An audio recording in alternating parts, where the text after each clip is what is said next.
So just left the gym, and while I was walking on the track up top, I looked down and I noticed, because it's kind of the track is like above everybody else, I looked down and I noticed that literally like 50% of the gym, and there's a lot of them because it's right around New Year's now, about 50% of the folks in the gym are on their phones. Wow. It was wild as I looked down, because just today for some reason I was like, you know what, I don't want to be pumped with what to think or what to feel through music that I typically play at the gym. So I was like, why don't I just see what the experience of the gym atmosphere is like? And this could be practiced anywhere you go, really, any atmosphere anywhere. See what it's like through my own perception of what's going on, instead of just kind of forcing some sort of feeling through me in order to get a result of an emotional state and then to deliver that into a barbell. I was like, let's just see what's going on. And what I noticed is that, boy, everybody, it's like a crowded room of everybody being alone and isolated. It's a crowded, isolated room. It's a really interesting situation, because nobody's like talking to each other except for like barking so that somebody takes out their headphones and then talks, and we're so like actually disconnected, like physically disconnected from what other people are able to hear us say.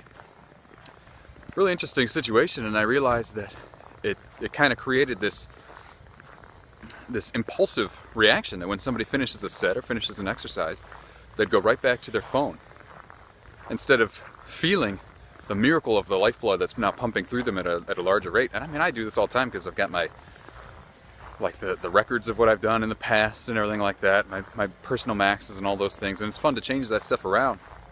So I get it, because I do it too. But noticing when I had my headphones out and my phone in my locker, and I just wasn't even worried about technology, I noticed how much that pursuit of wanting to track and measure and analyze progress and look into the past and predict the future, it's kind of like a microcosm of how we live a lot of our lives.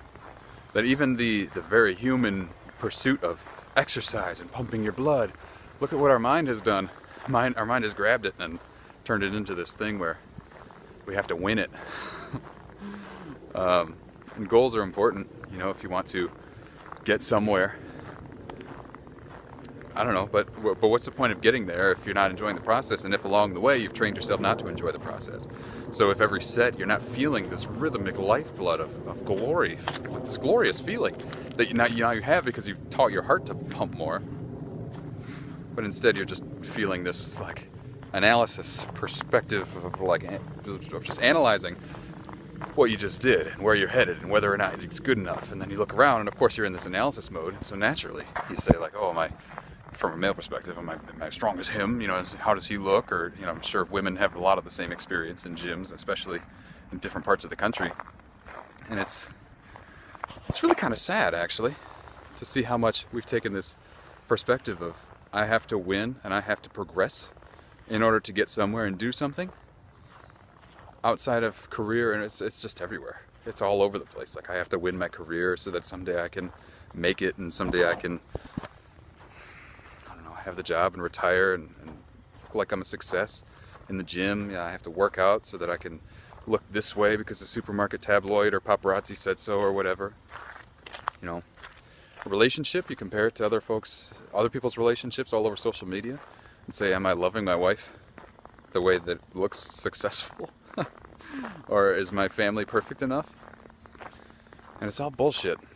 It's complete bullshit, because the only thing that's really true is feeling. Like what you feel through all of these experiences. The only thing that's actually real is the experience of life, which is snuffed out when you analyze and judge and try to win at everything.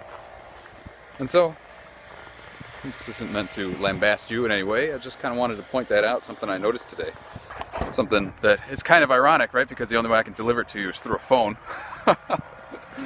But hey, we could choose to use social media in a way, and technology in a way, that empowers our lives, or we can make it run our lives.